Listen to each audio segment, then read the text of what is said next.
Hi guys, this is Daniel Alexander Cannon here on the Supernatural Show. And today I have a in-person guest that I've traveled and went to their home, and they're going to tell me a story about an event that took place in their life. And her name is Sandra, and she's sitting here beside me, and she's going to talk about this event that took place in her life, and we'll go along, maybe ask a few questions, talk about it a little bit, and so. But anyways, Sandra, I appreciate you talking to me and being brave enough to tell me the truth about something that happened in your life. Thank you. How are you doing, Danny? I'm doing real good. I'm doing real good. We start out with the interview kind of sounding thing, don't we? Yeah. so, Um, take me back in time. okay. This happened in my life about 35 years ago. Um, I lived in a different county from now, where I live now. I was married. We had been married for about 5 years, and everything, was okay. That's all I could say. It wasn't a good marriage, very much to think about, to tell you the truth. Okay. But and I was married to this guy named Johnny, and he had a son, and I also had a son from previous marriages, and both of them stayed with us. And he had come in and gone to bed that night, and I was sitting up with the boys. I think they were about 12, both of them. They were the same age and everything. This And was at nighttime? yeah, at Okay. night. Um, Johnny had to be up real early in the morning to go to work, so he always went to bed early. And I told him, I says, well, we'll sit up, but we got to be quiet, not wake him up. And they had a couple of friends that lived across the street. And they're the only two that were there that I can't remember their names, but I guess that's not really important. But it was a girl and a boy, and they were brother and sister, and they were the same age as Bradley and Larry. Okay. And so I said, well, and then my friend came over. I had a real close friend. She hadn't been very long, had a baby. She came in with her baby and had him in a little carrier seat and sat down on the sofa beside me with him. And we were all sitting there. When the neighbors came in, they brought in a Ouija board. Oh, you mean the neighbors came over from next door? Came from next door with the Ouija board. The, Yeah, the kids? yeah. Okay, the kids came over. And they came in and started showing it to us and everything. And I said, well, I've never even been around one. I don't know anything about them. And that's what I told them. I'd never been around it or had anything to do with the Ouija board. I did. I had heard enough to know that they weren't a good thing, Mm-hmm. or that's what I had been told. Kind of your impression. Yeah, Back then, we didn't know as much as we know now. yeah. But yeah, I remember thinking that too when I first got introduced to them. Something didn't seem right about Yeah. them. But anyways, continue. So they were talking about it. Anyway, my friend, she was raised up as a holiness in a holiness church, and she was sitting there, and she said, "Oh, those things are bad. You don't even want that in your house." And I told her, I said, "It's just a game." I said, "It's a kid's game." Now that's Mm-hmm. how naive I really was. Right. I said, "I feel like it's just a kid's game." And she said, "No, no, no, Sandra, that's not true." So I said, "Well, I was kind of there. They wanted to play, and she didn't want it there, but we sat down anyway, and they got down and started asking nonsense questions, and Mm-hmm. it would say yes or no, just three things, and then it never would, it didn't do anything, and they'd put their knees together in two chairs, one would sit facing the other one in chairs, and their knees would be together, and they laid the board on top of that. On their laps. Yeah, on their laps. And then he would, I'd say, well, who's to say you aren't pushing it? And they said, I'm not pushing it. Both of them would swear to that. Mm-hmm. So I just said, well, I'm going to take it with a grain of salt and see what happens. So they sat there and played and kept asking it questions. And one of them asked it something, and I cannot, to do me good, remember even what that question was. But it answered it, yes or something. And then about that time, the girl, she asked it, how old are you? And it went right straight to 18. And they said, he's 18. And they said, are you a boy or a girl? And it said, it went to a boy. And they said, well, can you give us your name? And it spelled out David. David. Yeah. Okay. Well, I still wasn't convinced. I mean, it's going to take more than that, I felt like, to convince me. But I said, y'all promise you aren't moving? You're not moving it. No, we aren't. So, okay. So they kept there, and they said, well, if you're real and you're a real spirit, show us something. And I was thinking to myself, I don't want to show me anything, I was kind of thinking that. But they that's what they asked it. They said, show us something. Well, where we lived, in the house we lived in, we had a living room. And then when you'd step out of on the front porch, it was screened in. Mm-hmm. Full screened in living, porch. Very popular down in the South. Yeah. Mosquitoes and stuff. And so we were sitting there kind of waiting, nothing ever happened. And about that time, there was a door on the screen porch. And then, of course, you stepped in on the screen porch on into the house. There was another door. Well, the screen porch door, I don't know what you call them, Danny, but they're kind of like the one I've got now on there, that storm doors. Was it glass in it or just a screen? It was glass. Okay.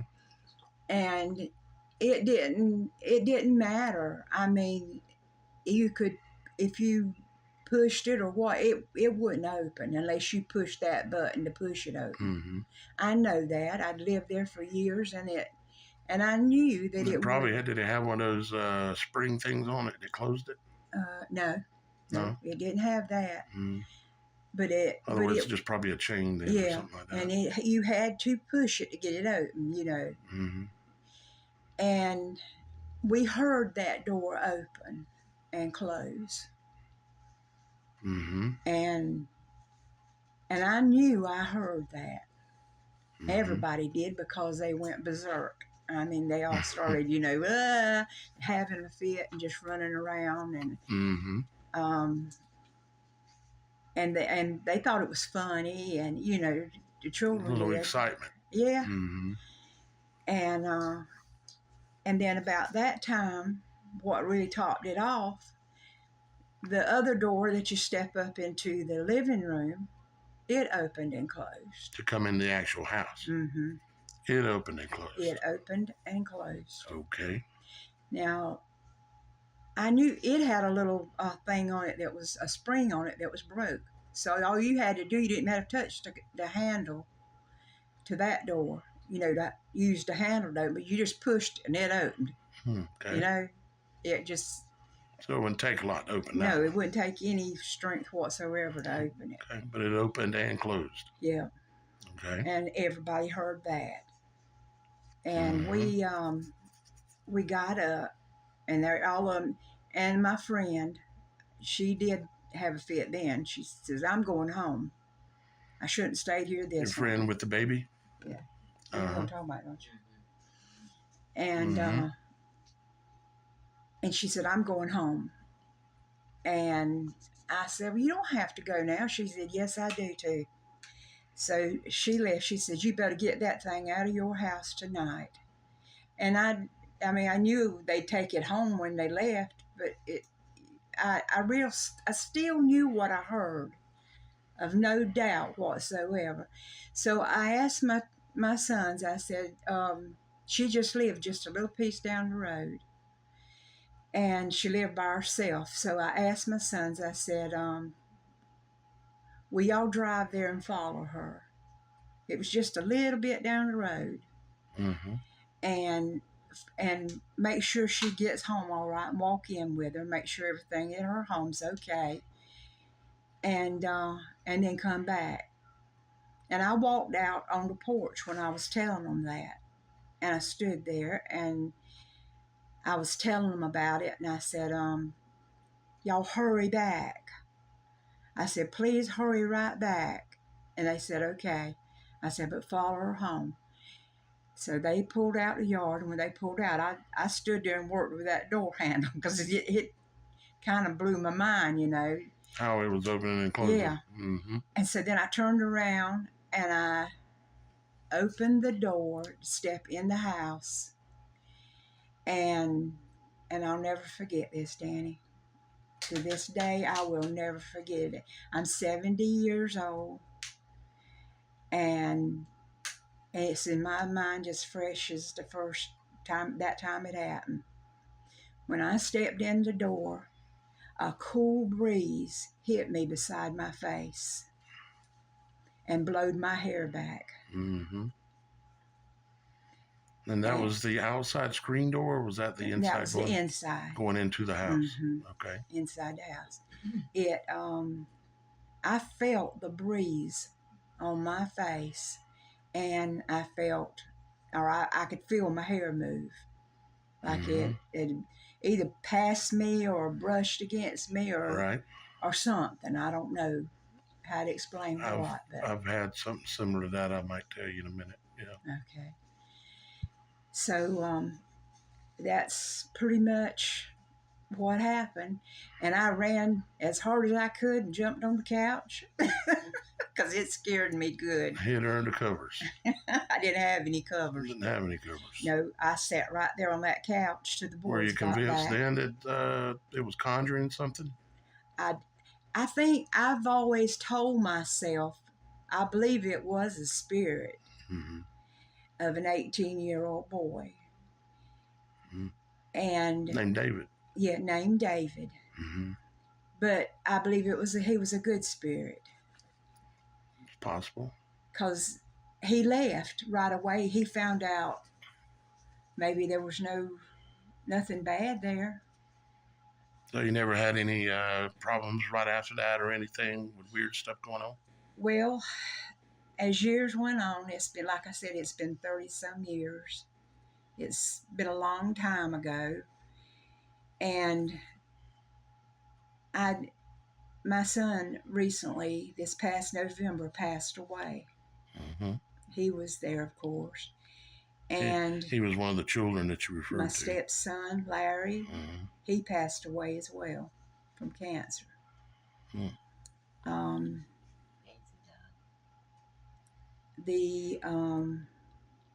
My friend, she passed away not long ago. And her baby, which he was grown. I think he was 30 in his 30s. And he passed away as well. And that was that the baby that was there? Mm-hmm. So that's everyone that was there except those two, boy and girl, that had the Ouija board, which that may not have. Everybody tells me. Do you know for sure they're alive? I don't even remember their name. Okay. I can't.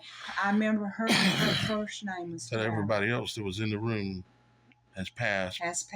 But you were the oldest there to start with, and you're still here. That is kind of interesting, kind of strange. You never know. In this world, there's so many supernatural things that most people, they just ignore them.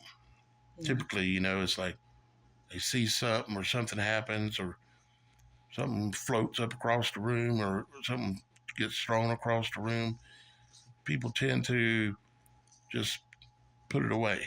You know, they don't want to deal with it because they don't understand it.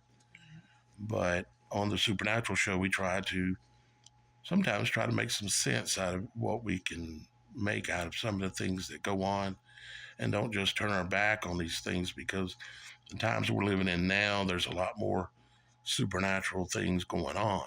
And there needs to be a place where people can come and can talk about these things and not feel like they're crazy because they're talking about something that is outside of the realm of natural or normal. Some people get enjoyment from hearing stories like this, Yeah. and some people don't want to hear it.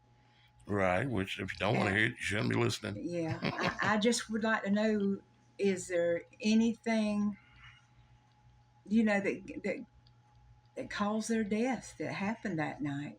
I mean, it's just so strange that they all passed away. Relatively young, most of them. Yeah, well, my son was 52, and I think Well, he was Larry was 48. well, that's still relatively young. Yeah. Yeah. Yeah, it is. Well, you never know who David was, and don't sound like y'all guys got to ask him any additional questions. Mm-hmm. But at the same time, I know my viewers, and a lot of them, I don't know them all, but I know one thing: they would say, do not mess with a Ouija board, because you're conjuring. It's conjuring is what it is. You're practicing witchcraft when you mess with something like that. Well, I can say to this day, I've never been around one ever again. Yeah, I remember playing with one when I was a kid too. It was like all of a sudden they were popular and everybody had them, you know. Mm-hmm. And I knew even back then that there was something not right with them. And my mama, she didn't like them. But now I know what they are. They're a conjuring device. And it takes two people generally. And when you take two people and you come together, something special about two people has the ability to communicate beyond the veil, be able to communicate what I call beyond the veil, which is the veil that our eyes can't see, the things that are here all around us, even that our eyes can't see, our ears can't hear, our tongues can't taste, and we can't feel it. But sometimes these things will cross the veil, and you'll get to witness something about it. Like with you, you got that cool breeze that blew your hair. Mm-hmm. That was it, kind of passing by you. It was letting you know it was there. I've seen these things do all kinds of things, but one time I was sitting in a house. It was actually my brother's house. And I was sitting at a dining room table, and there was a recliner, kind of like the one I'm sitting in, sitting beside the dining room table. And I was sitting in a dining room table chair, but I had my arm laying on the back of the recliner. And me and my brother were sitting there talking, me and Johnny. Mm-hmm. And we were sitting there talking, and all of a sudden, something hit that recliner hard enough, it threw my arm off of it. It just went boom like that. And the recliner shook backwards and forth several times, and it threw my arm off. And I said, uh-oh, we got a visitor, you know. And I've been kind of in touch with this kind of stuff for a while. Even at that time, I knew about these things. And my left eye is something unique about it. You almost might, I don't want to say it's supernatural about it. My left eye is all peripheral vision. My right eye I see just like everybody else, you know, where you can focus on one spot. But my left eye, it's like me looking out the corner of my eye, your peripheral vision in the corner of your eyes, where you kind of, you know how people see things out of the corner of their eye and they turn and look at it and it's gone? It's because your vision, when you turn and focus on something, that's a different type of vision than your peripheral vision. Your peripheral vision is a special type of vision that allows you to see a little bit across the veil. That's why you catch things out of the corner of your eye, but when you turn and look, it's gone. But if you turn the eye back and just use your peripheral vision, you may see it again. So that night when that thing hit the chair, I knew I had this ability with my left eye. So I just closed my right eye and looked and turned and looked around the room. I could look straight at it because my whole vision is peripheral. And I could see it standing there in my brother's living room. It looked like a dark, vibrating energy standing there. And it looked like the figure of a man and looked like it's about pretty tall, like my height or whatever. He was standing there, and then all of a sudden he started coming across in front of me, and like he was going into the kitchen in front of the table here. My brother was sitting just to the other side of me, across away from him.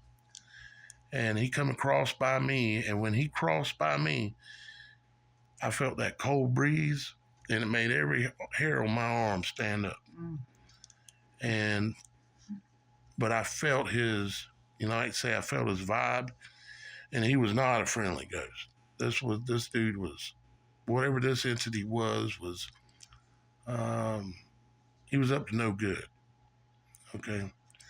And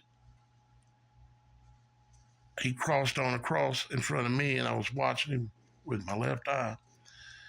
And I said, Johnny, I said, he's in front of you. I said, oh, he's getting ready to sit down in your lap. And when I said that, my brother could feel him, the energy off of it. And my brother just flew out of his chair, went and got his Bible, some holy water, and started slinging the water all over the house. And using verses out of the Bible and calling on Jesus Christ. And we ran that spirit out. We ran him out of that place, and he's never showed back up. We got rid of him. We sent him back beyond the veil, wherever he come from, because that happened. That happened. Wow. Yep. And he said he could feel his presence. He felt it just similarly to what I felt, like what you felt, that coolness. And it can make your hair move and stand up and stuff. Yeah. You think it may be even the wind blowing it, but sometimes it's because of the static from the energy field that's around these beings. They can cause your hair to be affected on your body because our hair is affected by static. Most people don't even realize what hair is and what it actually does.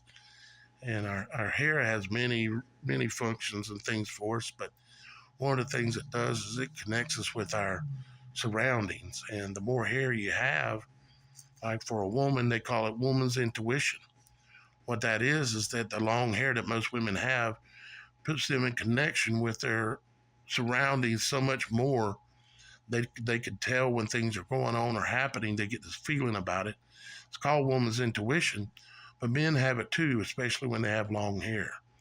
And that's a lot of reason why I have long hair. My hair is down to my butt, and I have a long beard, as you know, and y'all guys watching know. I have a long beard, long hair, and it has a lot to do with it too, but there's a lot more detail behind the hair story, which I'm actually going to be getting into here real soon on a future show. I'm going to kind of go through and help you really understand what the hair is all about.